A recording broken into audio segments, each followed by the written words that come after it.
Hi, it's Wayne from howtofish.com.au. A lot of people ask me how I tie my knots. So what I'll show you now is a fairly basic knot, the locked blood knot, but it's hardly ever failed me. So this is the one I use probably, 80% of the time that I go fishing. I'm using 35 kilo braid. It's nice and yellow and easy to see.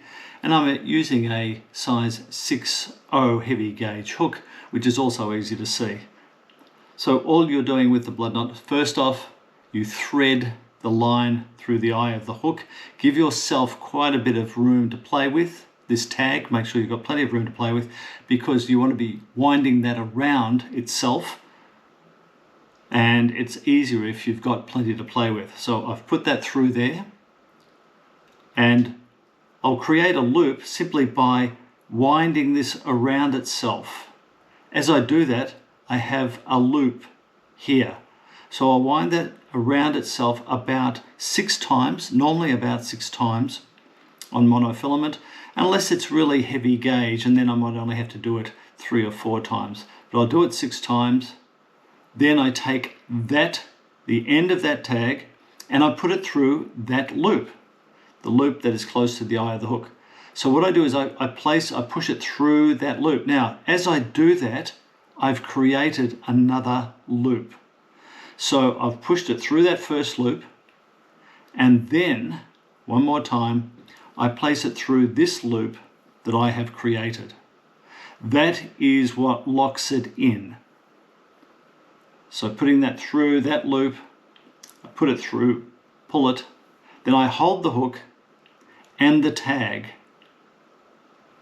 and then I pull on the main line. So it's best to pull on the main line to tighten this. Now, what I'll do now is, as I go to tighten that, I'll need to make sure that it's lubricated properly.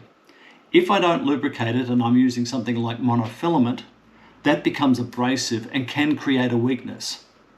If I'm using any other material, lubricating it makes it easier for the knot to form. So I'll just now take this, lubricate it with a bit of saliva, which is generally what I do,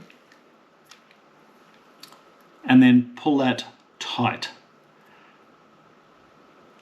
Okay, so what it does is, as you can see, it comes down nice and tight. It bunches up around the eye of the hook. And then what I'll do is I'll always use something to test it. So I'll make sure that if this knot is going to break, it's going to break, or undo, it's going to undo now and not when I've got a fish. So I'm just pulling that, yes, nice and tight, and then I'll cut off that tag nice and close.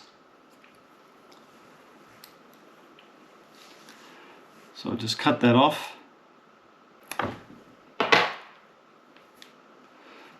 And there you are, a nice strong knot.